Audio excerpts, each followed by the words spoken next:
Now tuning in to Earbud Media. Audio for everyone.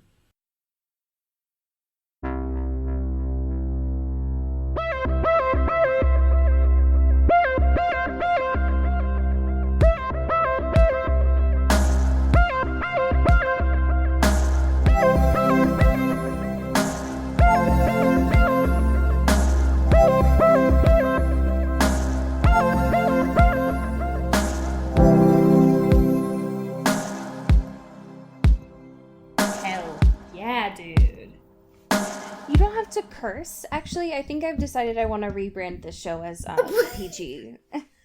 Welcome to our Christian podcast. We're taking over the space. We're taking over the market. We're really tapping into the Christian scene. I have no frame of reference for this. Yeah. Happy Easter. I don't remember when that is, but I know it's I think soon. it's in a month. As a lapsed Christian myself, yeah. I can speak to approximately two things about this good Christianity. One is, I just wanted to give you some dramatic time to really set in. Build up the tension, you know what I mean? One. Don't get it twisted. She knows it. She has things. She's not I just want to lying. make sure that you're listening and also that you're prepared. The first thing is... Jesus fucks? Well, shit. Damn it. Also, the second thing is... How is that the first? No, continue. Go ahead. And the second thing is it's pronounced Psalms and not Psalms, which is how Chaboy pronounced it for way too long. Oh, no. And those are the only things that you need to know. Hi, it's welcome true. to Christianity. The P's are tricky. I'll say that. The P's are always tricky. I just want to say psalms. Here's what I'll say. Psalms is the way that I had chosen to see that. Yeah. And it does provide a crunchier way of pronouncing that. It's good mouthfeel for sure. It is very good mouthfeel. So, hi, welcome to Into the Christianity, our new rebrand specifically for springtime. About how Jesus fucks, dude. About how Jesus was, if you really think about it, Yeah. how Jesus fucked, you know? Yeah. I saw Fleabag, I know. Listen. Yes. So, welcome to Into the Twilight. We're not going to talk about Christianity for so many reasons. For so many reasons. We are underqualified. It is not funny. Yes, I'm highly underqualified. It's not funny. And also, I tried for about 30 seconds to keep a PG rating, and I am unable to, even when I'm thoroughly trying. Yeah. So, Cody, how the hell are you doing? You know, we're vibing. We're just in that cool, just like, we're all dying, everything's on fire, sort of fun mentality.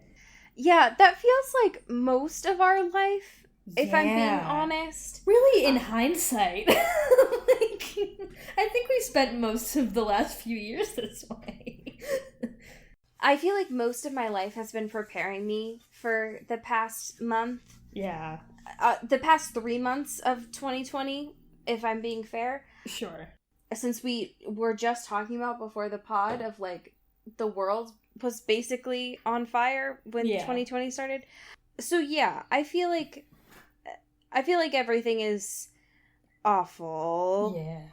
I think something clicked in all of us when we saw that fucking dog sitting at his table with the whole building on fire. Going, this is fine. I think that, like, instilled something into us that was like, oh, this is how we're just gonna survive for the rest of it. This is just, we're gonna have this. And we're gonna just co-opt this. And that'll be how we live.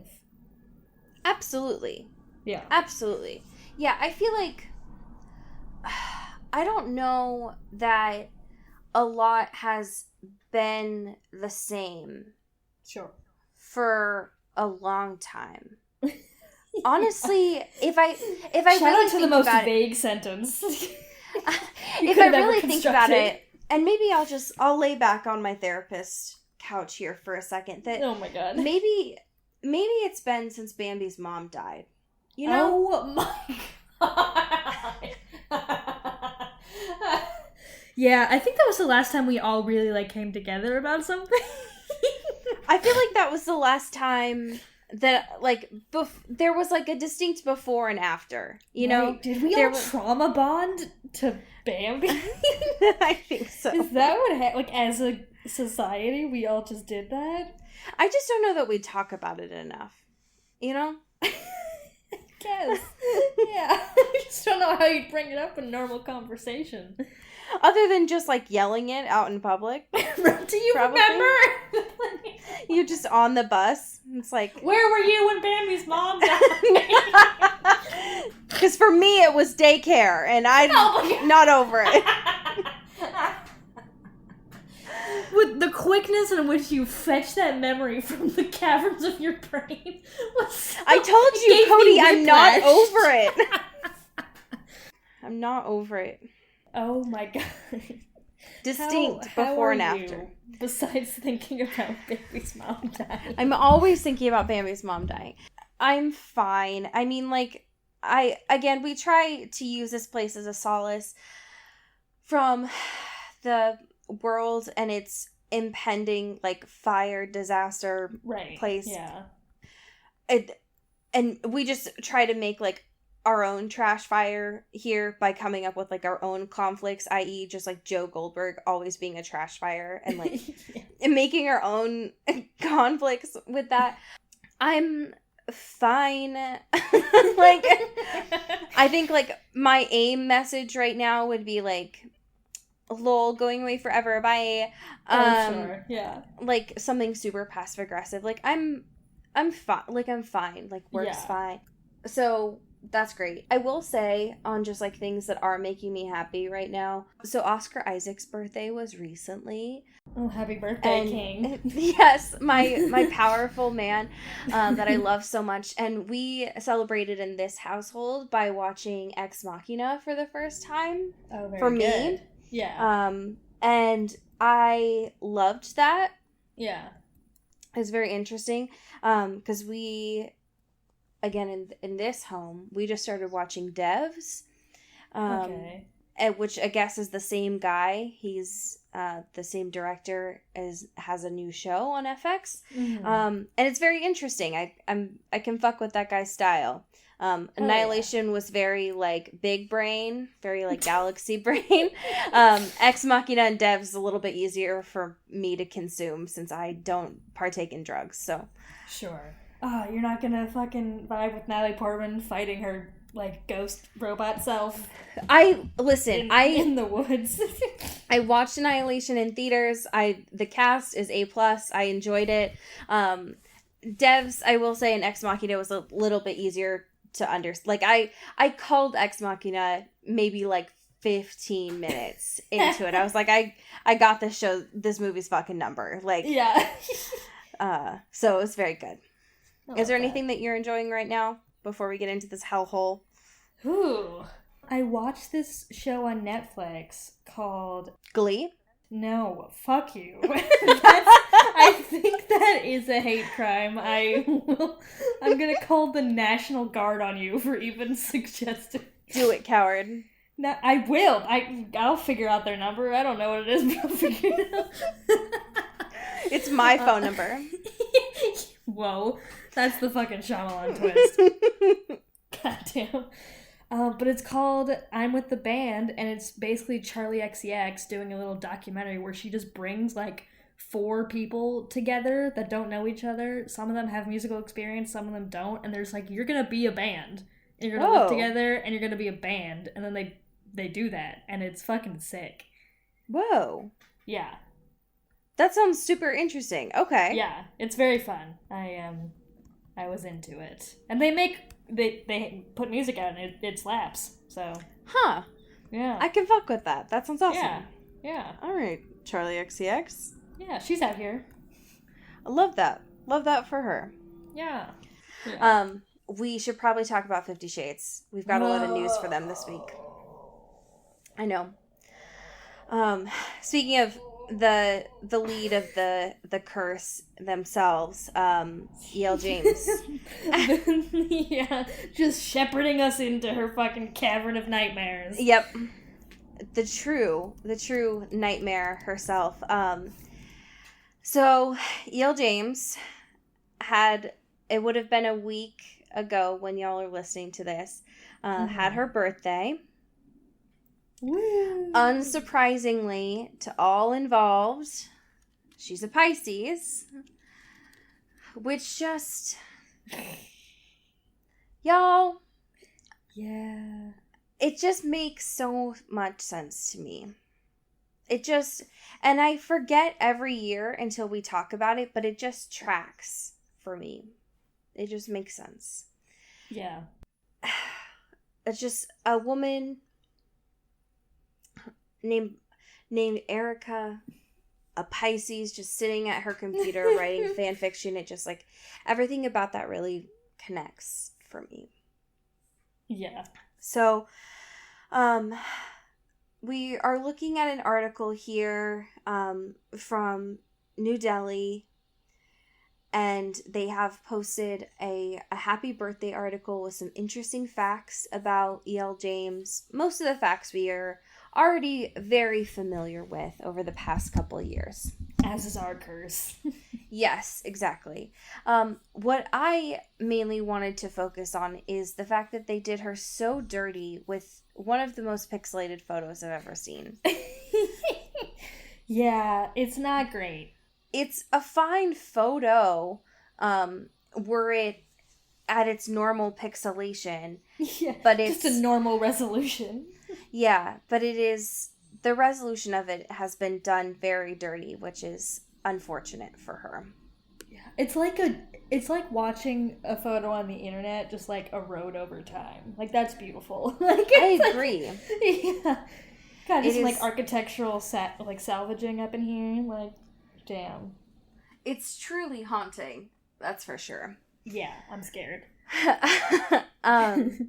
What I did want to spend some time on today, though, is an article from thethings.com.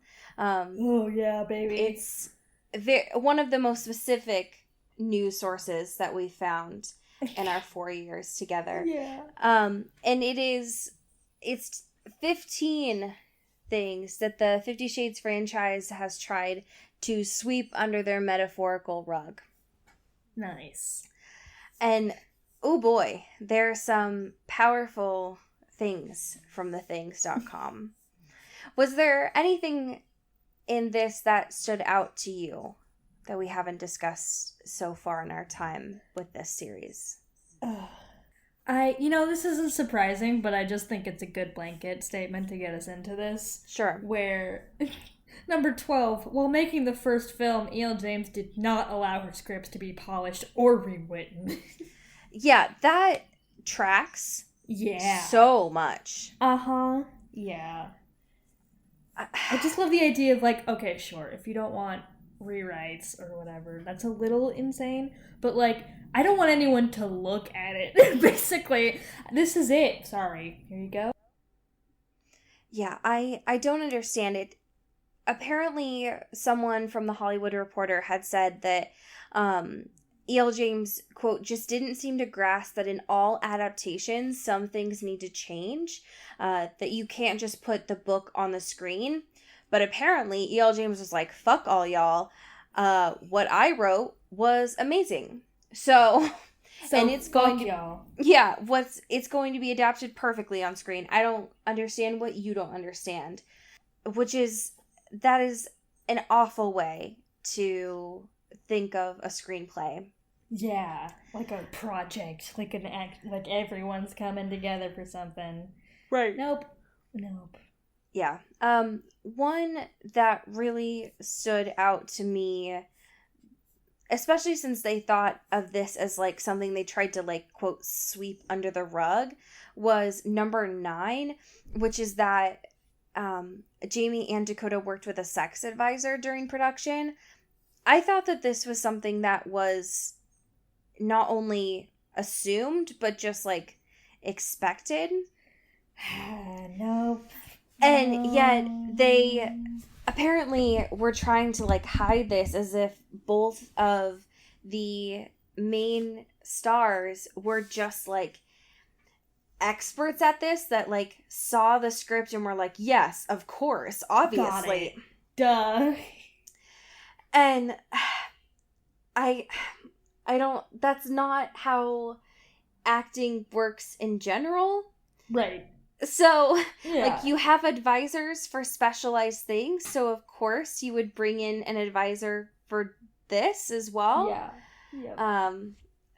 This just seems very indicative of, like, the whole series. Yeah.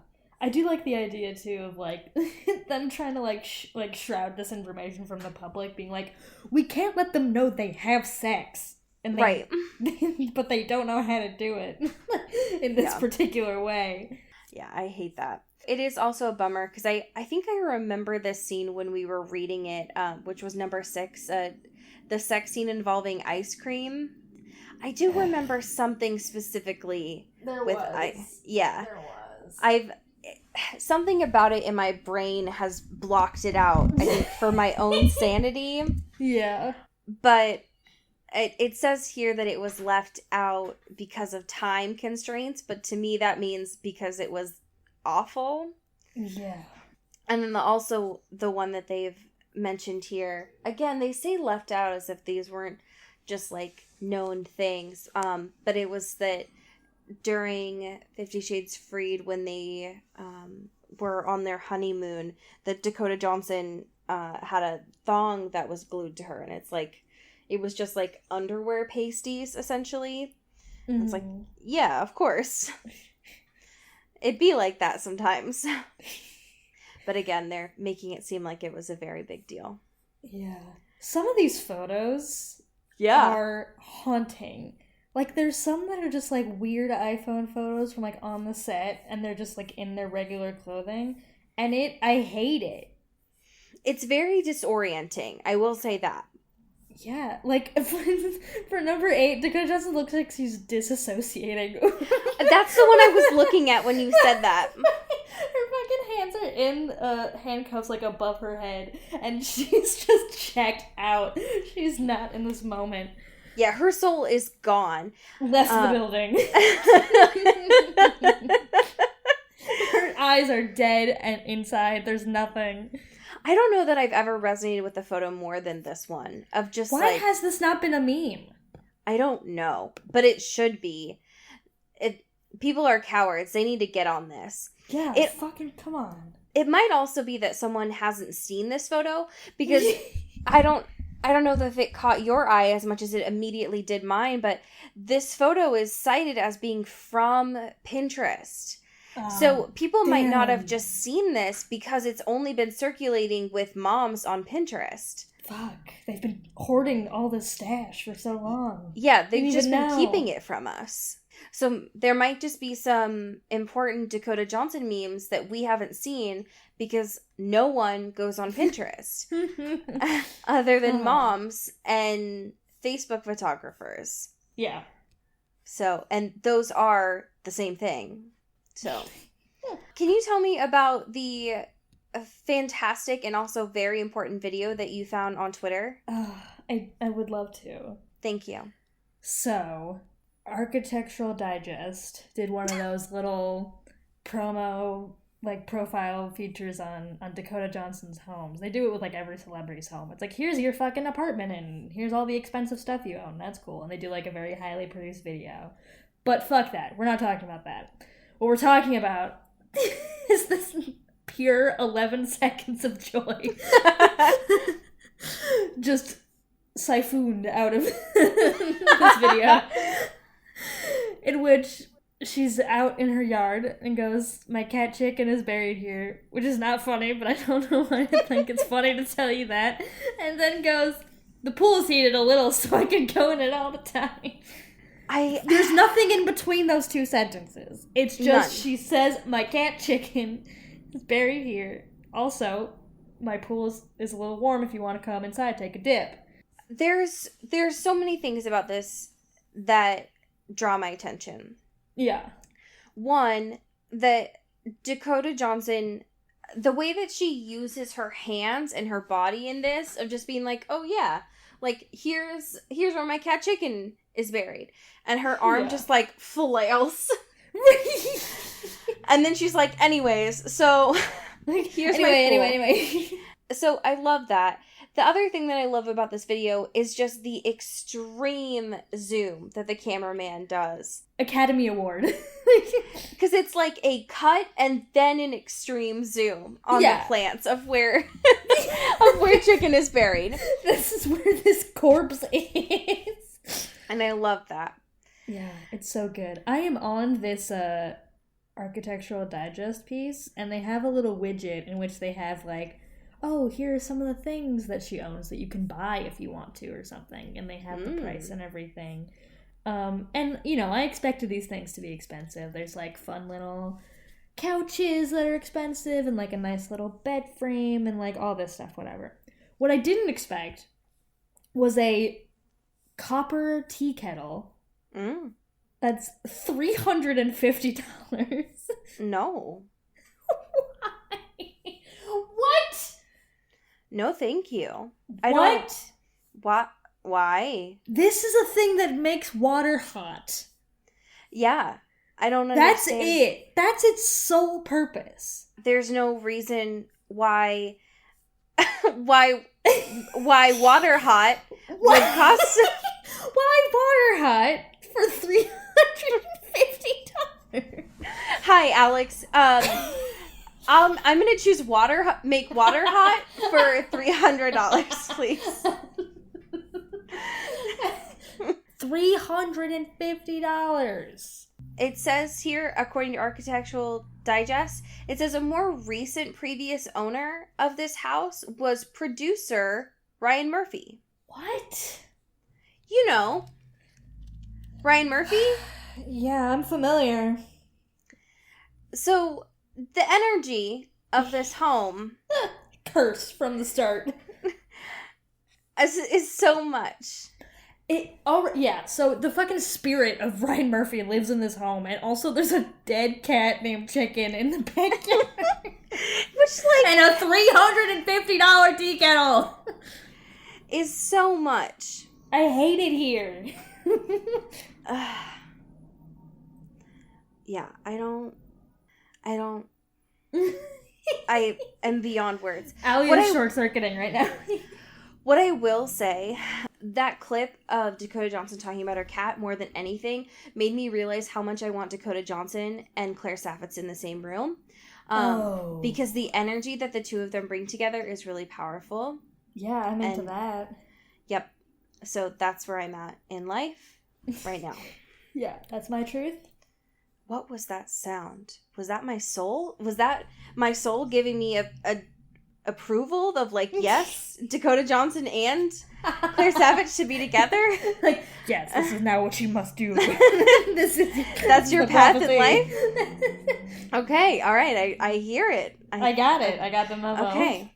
I understand. I will move forward. Congrats on getting a purpose. That's really Yeah, I'm so glad that finally, like, it's been a while, but I'm glad that I have one.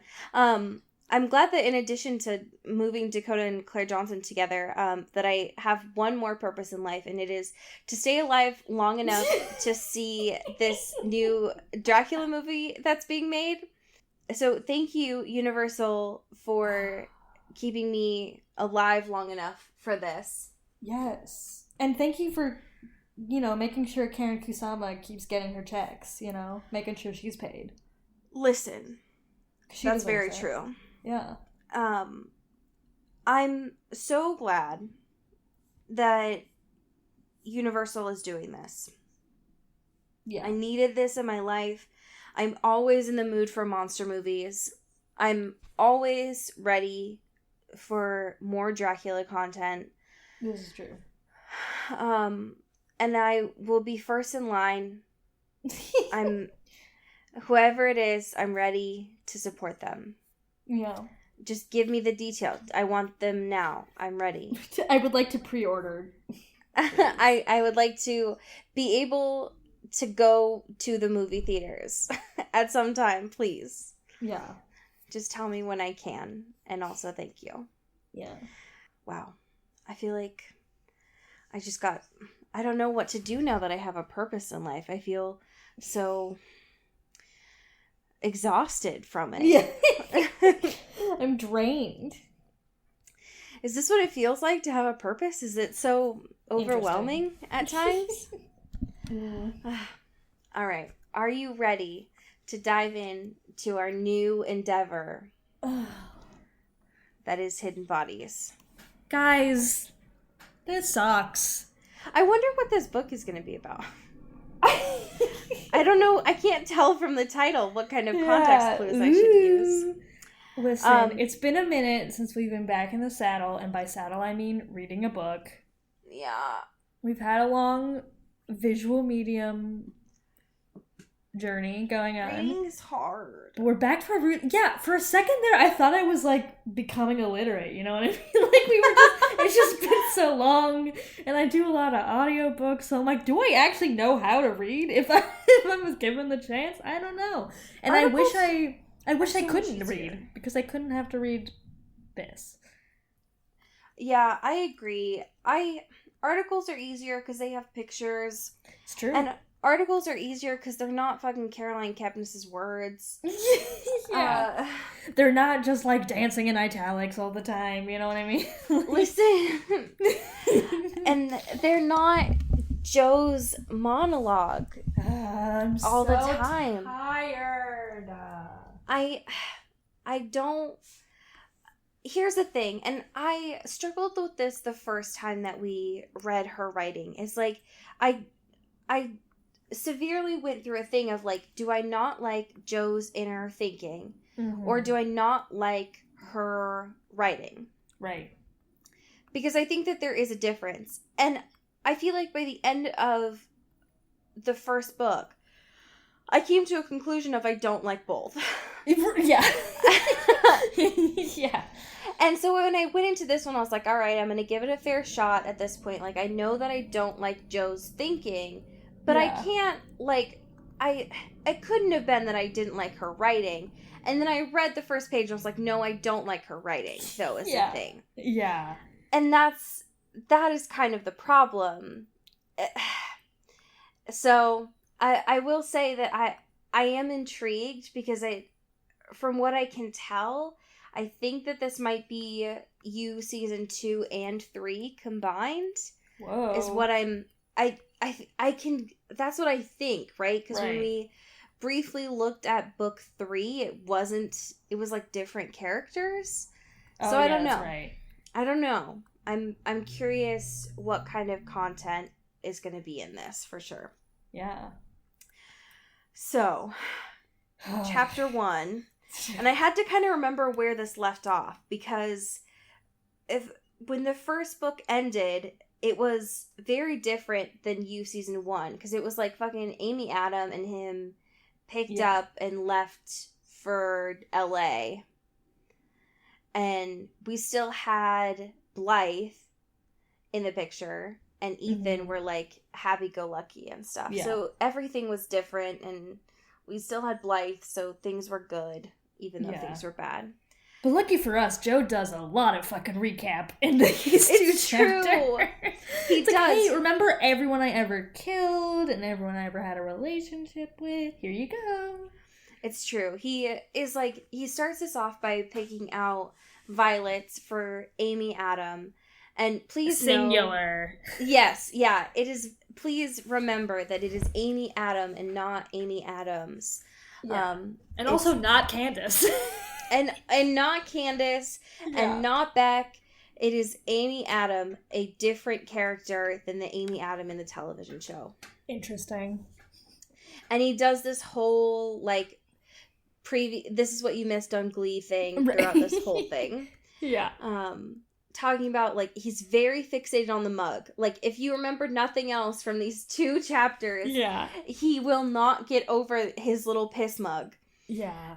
And one thing I didn't realize during the first book is that apparently in the first book it was a ceramic mug.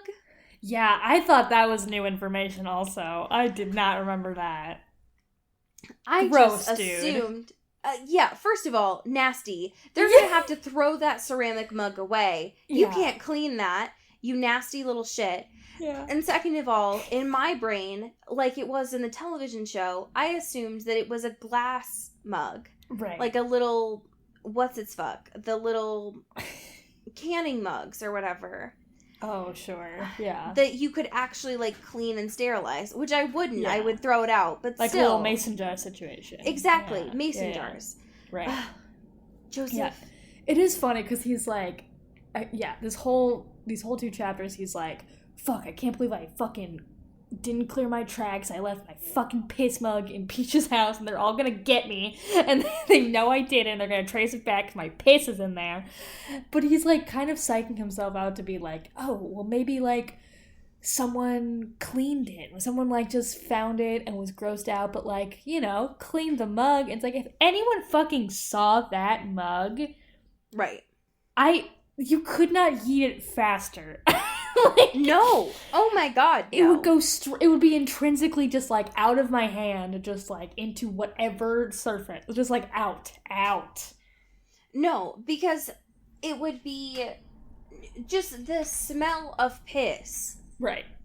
Ugh. It's in the walls at this point, right? Like it's there, you know? Yeah, like not the haunting of Joseph's piss. Yeah. Joseph, you nasty. Anyways, yeah. Speaking of haunting, we learned that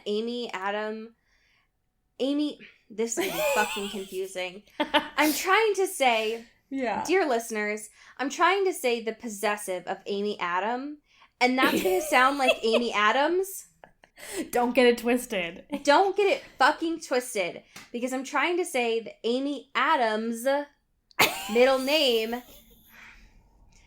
I hate this, Caroline. I'm so annoyed. God, Anyways, Caroline has moved just higher and higher on our hit list. The longer we've done this, Caroline, you were on my shit list. Yeah, EL's still up there on number 1, but she's closely second. Anyway, Amy's middle name is Kendall, and that is diametrically opposed to everything that I think about this woman, because she like thrifts college t-shirts, and she like is a sleuth, and she doesn't have a bank account. Right. She's off the grid. She's lying to the government. Yeah, but she has like this like rich bitch name of like, hi, I'm Amy Kendall Adam, and I go, I don't know, to Brown or whatever. Right. It's a lot. Yeah, she's a very confusing character. I love it. But it's like, she's very strange. She like, just her fun little shtick, if you forgot, was that she just buys every college sweatshirt or t-shirt that she finds and has conversations with people being, oh, you went to Yale? And it's like, yeah, I went to Yale. Like, that's her fucking shtick. But she also loves old books. Like, a lot. She's horny for old books. Apparently so much that she wants, from what I gathered from this first chapter, is that she wants to get into Mooney's, like, cage. Secret lair. Yeah, and, like, fucking take the books, too. Yeah. Which, I mean, I love that for you. Right. Just steal from Joseph. Get him for all he's worth. Yeah. Really, Joe's really out here thinking that Amy Adam is so obsessed with him and like, yeah, I want to work here because like you're so hot and whatever. No, this bitch just wants to do a book crime. Like, wants to do a big heist.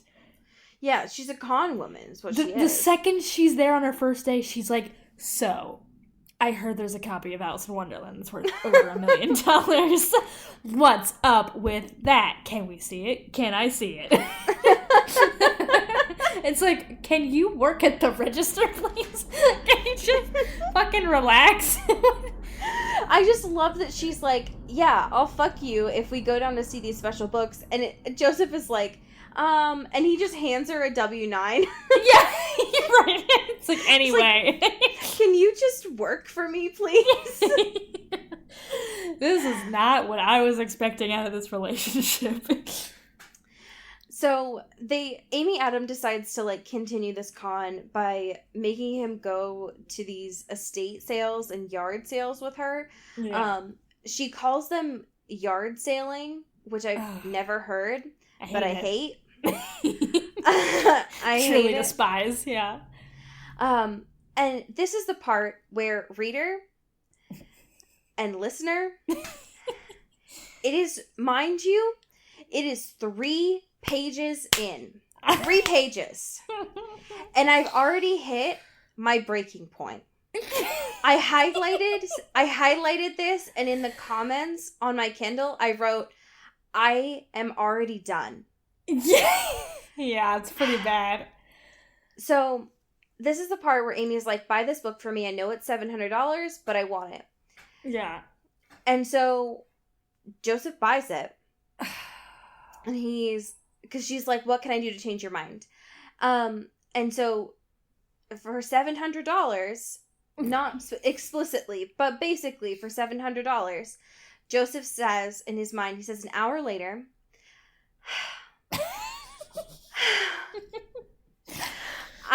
this sounds like I'm reading my fan fiction 30 minutes early. I'm not. An hour later, I was the owner of an overpriced Easter parade, and Amy was sucking my dick in a Starbucks bathroom in Midtown, and this was more romantic than it sounds because we liked each other. This was not a blowjob. This was fellatio, my friends. This was fellatio! The Italian fingers I'm giving right now of like, this was fellatio, my friend. Like, you don't understand, alright? I wasn't just getting a blowjob. This is my favorite Scorsese movie. It's just fucking Robert De Niro's like, listen, I wasn't getting my dick sucked in a Starbucks, alright? I was fellatio. It was, that shit, it was unreal. You never heard of it before. It was fantastic. I'm so angry. It's infuriating. Listen, the one thing I think we now know about Caroline Kepner's fucking twisted mind is that she cuts to the chase. It's true. She's so efficient in just her garbage. She's like, no, we're just gonna like really get there, you know? Page 3, this is what it's all about. It's true. And like, I can respect that. Yeah. I can respect that. And it's stuff like that where I'm like, okay, well, I know that that's like Joseph's voice, right? However, then,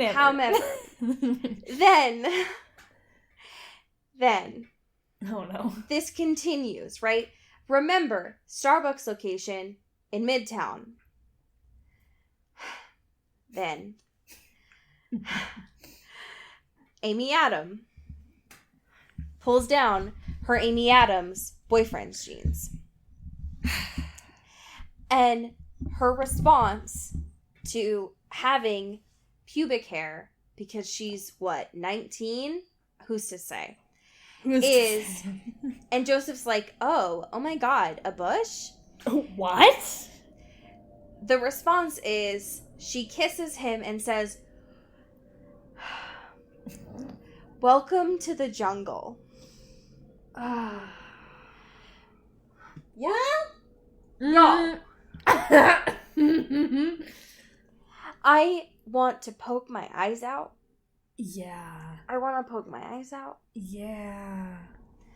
And I thought, okay, all right, it's 3 pages in. Like, it'll be fine. We only have 300, or we only have 439 to go. Like, it'll be fine. And it's Amy Adam. Like, she's gonna be this sleuthing con man. She's gonna take everything that Joseph's worth. It'll be fine. Right. It'll be fine. I hope. I hope. And then they're reading their copies of these books, and it's all great and perfect. But then we find out about Amy Adam that she underlines her favorite parts of the book with Sharpie. And Joseph's like, hey, actually, don't do that. Please use a more delicate pen. And her response, because Caroline Kepner's cannot give me any fucking relief between two paragraphs, is Amy Adam insists on using a Sharpie because she's not delicate. And she hates delicate. Oh. And y'all, I want to throw myself out a window. I don't want to do this anymore. I hate it. I think I have to retire. I can't. I have to retire. I can't go on. But the chapter ends with Joseph being like, you know what? It's Memorial Day, so go shave your legs. We're going to get a red Corvette, and we're going to get the fuck out of here. Yeah. Also, Amy Adam has keys to the shop now. Oh, yeah. That's a big development. And motherfucker, if she's not going to steal some books, I'm out. I'm out of here. That's all she has to do. Like, yeah. If you just stole a precious book from Joe, he would be inconsolable and he'd never do crime again. No, because you would fundamentally break him. Like, he would not be able to go on anymore. He would just be like a vegetable and just chill. Yeah. You would not even inspire violence from him. He'd just be like, which book did you... Yeah, no. Yeah. She took a Sudoku. You can't even do it. That's nothing. It's not even a book. Yeah. Anyways. So, chapter 2, folks. This is basically a good time where Caroline decides to help us remember that Joseph is a man and he's on the run. Yeah. And he's running from the law. He's got a storied past. Yes. He's done a crime or two. Don't you forget it. Or 4 explicitly. Specifically 4. No more, no less, just 4. Yeah, definitely no less, just 4.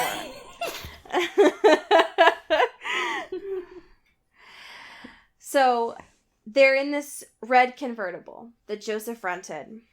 He is horny as fuck because his girlfriend shaved her legs, which he said he didn't have a problem with, but she did it anyway. Right. And now he's hype as hell. Now he's like, fuck yeah. Doesn't have to seem like I am judging you, but I am on the inside. He's listening to Elton John, which he never thought he could anymore because of Peach. After bashing Peach's fucking brains in the middle of the day in Central Park. And as he's listening to this, he's like thinking about Beck and Peach and being like, it was all their fault. They are the problem. Ugh. They're the issue throughout all of this. Obviously. Yep. And again, he's like still going on and on about this mug. He's like, this fucking mug haunts me. Like, it's always going to be my issue throughout. Nobody thinks about piss this much. No one does. Nobody. Just Joseph. Just Joe. And his fucking ceramic mug. Yep. And you know how, like, with your new girlfriend, you're like, yep, she's the anti my ex. She's the one that cares about me. You know how that's really good, like, healthy behavior? Oh, yeah, for sure. Feels like you're really, like, coping with all this quite well. I think you really understand the problem here, and I think you're getting it. Good job, Joe. You did it. And how with your new girlfriend, you're like, when I'm with her, I'm with her. And when she leaves, she goes where she says she's going. And then you're like, well, but I still followed her. And occasionally I look in her phone. Right. I have to know that she isn't lying. Come on, we gotta have standards. Gotta have rules. Listen. Come on. I wasn't gonna go cold turkey. Listen. Come on. You know me. It's your old friend Joe. Come on. It's just me, Joe. Who likes to check up on people. Yeah. I want you to be safe. I'm scared. Yeah. So he's in his head just comparing these two women, as you do, real healthy shit. Right. And they're on their way to Little Compton, LC, as y'all might know it. And then all of a sudden, the cops come. And the sirens are blaring. And the book is over. Yep, and then it's just They done, got him. because Joseph is finally done. And y'all, this was just a 9-page fan fiction, and we're done. Thanks for lasting throughout all of it. And so Amy is like pissed. She's like, I don't understand. And then Joseph starts freaking the fuck out. He's hyperventilating. He's like sweating and freaking out. Yeah. And it's like, they have my piss. They have it. I know. It's in his car. They all have a sample of my piss with them wherever they go. Fuck. And so Amy's like, I don't understand. What did we do wrong? And the officer's like, you didn't signal when you turn. And so the officer says, just give me a couple minutes. And then it takes like 20 minutes. And throughout all this time, Amy's not freaking out. She even, like, gets a fucking peach out, which Joseph's like, it's a sign. They're all in on it together. It's a conspiracy. He's like, she has the mug. They all are in it together. They're gonna get me. He's gonna make a fool out of me. Yep, he is freaking out, sweating bullets. Whereas Amy is just in the passenger seat, bopping along to the radio, eating her peach, like, everything's fine. She's like, it's a minor traffic violation, like, it's gonna be fine.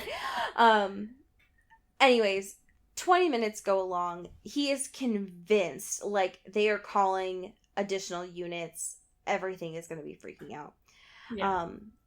And at the end of it, the police officer comes back and is like, lol, so...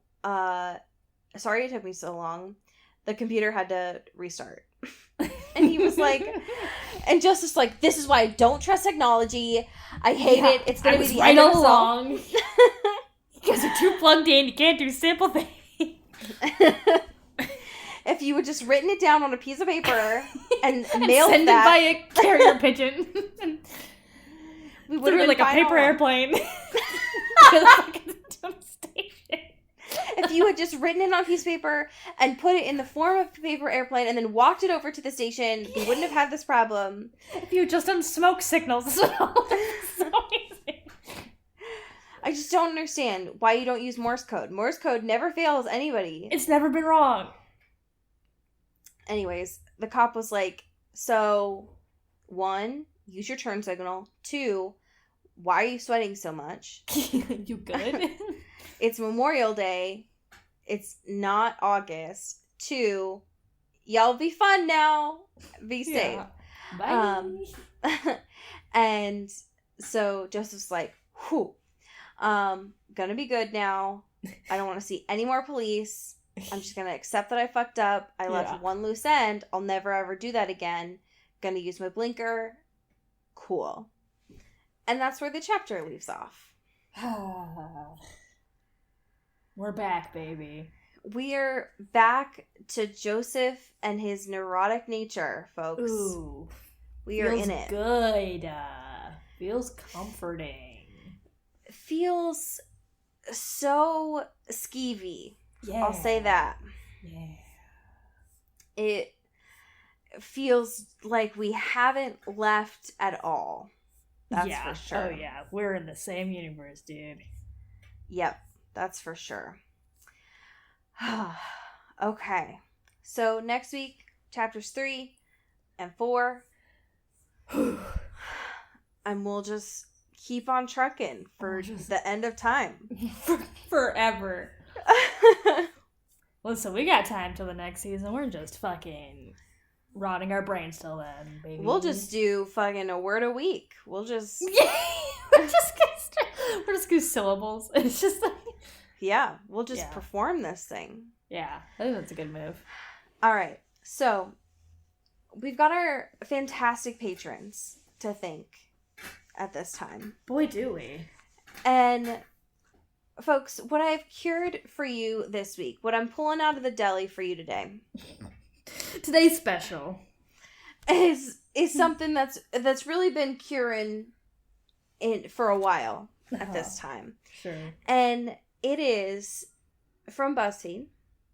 It is 28 pop culture moments from March 2010 that made me say, oh wow, can't believe that was 10 years ago. Yeah, it was pretty good. Shout out to Rebecca Cullen. Pew, pew, pew, pew. Who's gonna be number 9. It was confirmed that Chris Evans would play Captain America in the upcoming Captain America movie. Hell yeah. Feels like just yesterday. Does it? No. Shout out Elizabeth Swann. Woo woo. Who's gonna be... Ooh. Number 2. Rihanna's iconic Bob Rude Boy. With a great video that I completely forgot until seeing this GIF. And yes. Very good. Yes. Very good. All right. Shout out to Amy Taylor. Pew, pew, pew, pew. Who's gonna be number 17 when NBC confirmed Betty White would host SNL in a Mother's Day episode. Wow. How's Betty White? Is she still good? She's have good. Have we checked up on her recently? She's good. I just saw her trending a little bit ago. Oh no, that's never a good sign. But whenever she trends, it's like fine. Right, like National Hero still got it, you know? Like, yeah. All right, fair enough. Shout out to Mulch Gray. Pew pew pew. Who's gonna be my favorite of these? And also, today, the day we're recording, is the anniversary of this thing. Lady Gaga and Beyonce's telephone video. Wow. Which, like, cinematic masterpiece, full stop. True. And for sure. Wow. What a treat. Thank you. Thank you for that one. Of course. All right. Shout out to Rebecca Steele. Ow, ow. Who's going to be one of my personal favorites on this list, which is number 15. Which I forgot about until this, which is when Lindsay Lohan sued E-Trade because of the Milk Baby commercial. Yeah. Oh my god. I completely blocked that out of my memory. Same. But I'm glad I remembered it. God, that felt like, I mean, a long time ago. So, yeah. Yeah. Oy. Shout out to Kelly Beck. Pew, pew, pew. Who's gonna be number 16. Zach Braff announced on Facebook that Scrubs would be ending after 9 seasons. And you know what's really fun about that is that his current girlfriend would have been like 14. I hate it. I hate that. Ooh, spicy. Ugh. All right. Shout out to Taylor Brown. Yeah. Town. Yeah. Lautner. Ooh. Who's gonna be number 21. Which was the reason why this got sent to us. Which was some of the winners from the Kids' Choice Awards, including Taylor Lautner, who won Favorite Actor for the Twilight Saga New Moon that night. Yeah. Yeah. Did he get slimed? Ew, probably. Ew, that's what they do on those awards. I mean, why is he holding that green dildo next to the microphone? It's probably slime. Now you're being crude. I mean, what is that other than slime, though? You're right. Shout out Aaron Salinger. Woo-woo! Who's gonna be number 23? I'm just gonna give you a roster of the movies that came out this month, 10 years ago. Thank you. Diary of a Wimpy Kid. Wow. Alice in Wonderland, Tim Burton version. Oy. Hot Tub Time Machine. Wow. And How to Train Your Dragon. They really did it to us back then, huh? God, just like every weekend was Whiplash. God,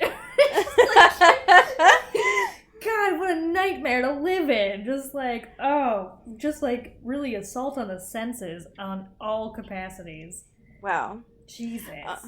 Speaking of Whiplash, the one I'm choosing for our fantastic Sophia Salinger this week is number 22, which was OK Go just fucking doing it to them with their music video for This Too Shall Pass. Damn. Wow. They love a Rube Goldberg machine. OK Go. They really do. They love it. They really do. Will you choose one of your personal favorites on here? Of course. Because I still have it open. Gotcha. God.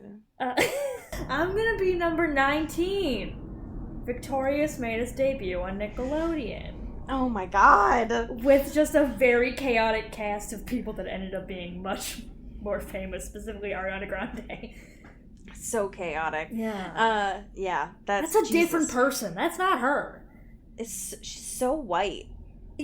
She's like her regular skin tone back then. I know. Yeah. I'm gonna obviously go with number 5, which is the Glee cast announcing they were gonna do a 4-city tour. Why are they all touching butts? Like, I remember what scene that was, but why'd they have to choose this one where they're all touching butts? Every time like a clip from Glee pops up on my timeline, which is not often, but sometimes it'll make the rounds. It's so offensive, and the most recent one was when they did the "I'm Still Standing." Oh when my Brittany God. and Artie were in wheelchairs. I was like, I think this show was an act of terrorism. Like, I think it was so inappropriate. Like, it was so rude and so wrong. Right. They managed to cover every issue incorrectly. Absolutely. It was bad. Yeah, but it came out at just the right time where, like, yeah, we needed it. I don't know that we needed it so much as, like, we deserved it, you know? Like, yeah. I don't know what we did to deserve it, but, like, we deserved it. So, okay. So, I need to explain a couple things. Oh, no. Before I read this to you. Okay. So, context for you. Oh, boy. I went looking for some E.L. James fan fiction, just anything in that universe for today, because I knew, right, that it was going to be her, like, birthday episode. Uh-huh. And it's been so many years of doing, of just doing 50 Shades. Yeah. So I needed to try something different. Sure. And when looking up Christian Grey, I found something in particular that was written on Wattpad, by Kanijeta. And this was just simply titled Shrek and Christian Grey.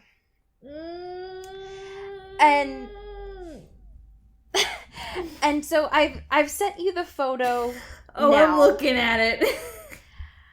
And this is a chapter of several different ones that are just simply titled Shreksy Shrek Smut. It's been a while since you've really, like, pained me with something. You know what I mean? Like, we've kind of had a good run of, like, oh, this is, like, a fun reimagining of something. Or, like, oh, this is a little silly, but it's fine. But Ooh, it's been a minute since we've had, like, a pencil dick situation, you know what I mean? Like, ooh, this is bad. Oh, I hate it. I'm not ready for this. So, this is just it says at a warning at the top, if you get triggered by gory details and visuals, please don't read I love you. I don't want to read. So, this is from Christian Gray's perspective.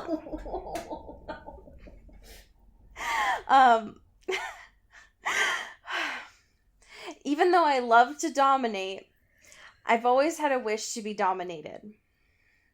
Particularly by my daddy Shrek. I've always admired him from afar, wishing he could smack my tight ass. When Anastasia and I do the do, I always think about Shrek to get off. She will never know this. She can't, or she will hate me. Today, I get to work early, and my assistant informs me that we have a new employee. He goes by the name of Juicy Onion Boy with an I. Sounds sexy.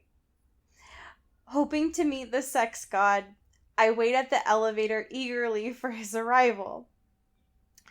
Once the elevator doors finally diverge, I am frozen in shock. He's so fucking beautiful. I feel my thick, with 2 C's, rod stiffen against my pants. He is Shrek. Oh. Can I help you?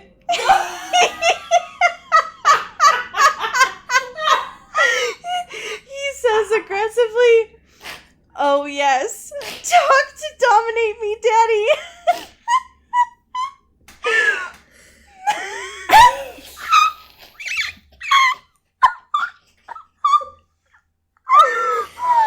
Oh my god. You know it's a good fan fiction when Allie's making sounds only dogs can hear. No, sir. I say quickly with assertion, he can, get it. And scene. Oh my god.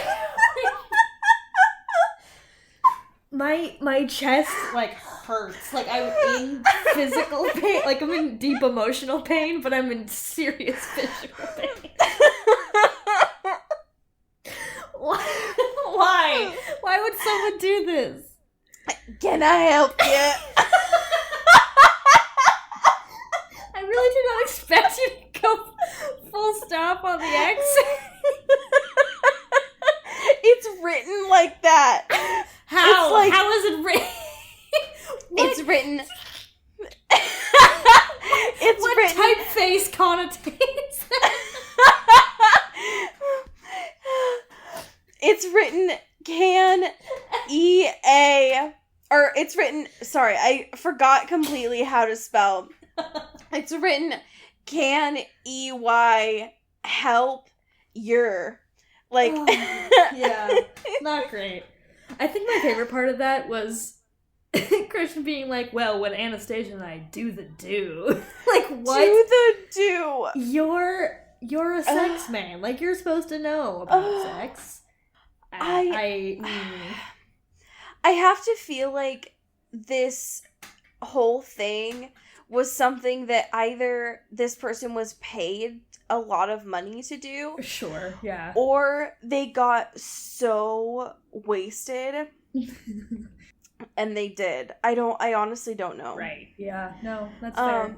But I would highly I wouldn't recommend it, but I would highly recommend y'all look this up because there are a lot of emojis in this that I did not know how to vocalize. Sure, yeah. That was really powerful. Oh my god. So, wow. Wow. Please don't take that out of context, you know what I mean? Speechless. Just you ever just get so moved, by a piece of art? So, just like I said at the beginning of this episode, stay safe, do God's mission, and as we say in Seattle, Didn't get whipped by Juicy Onion Boy. No. This is an Earbud Media production. You can find us on Twitter at Earbud Media and listen to the rest of our shows. You can find this show on Twitter at Into the Twilight, as well as intothetwilight.show. You can send us an email at intothetwilightshow@gmail.com. You can also become a sponsor of the show or buy some merch at intothetwilight.bigcartel.com. Our art is done by Maddie Padilla, who you can find at YourGhostHost44 on Instagram, and our music is done by Eli Krause, you can find at Eli Sauerkraus and KrausFilms.com. The intro and outro is by KB Smith, who you can find at KB__Smith on Twitter. You can find Allie on Twitter at Into Wild Places, and you can find me at Dyke Discourse. You've been listening to Earbud Media Production. Earbud Media. Audio for everyone.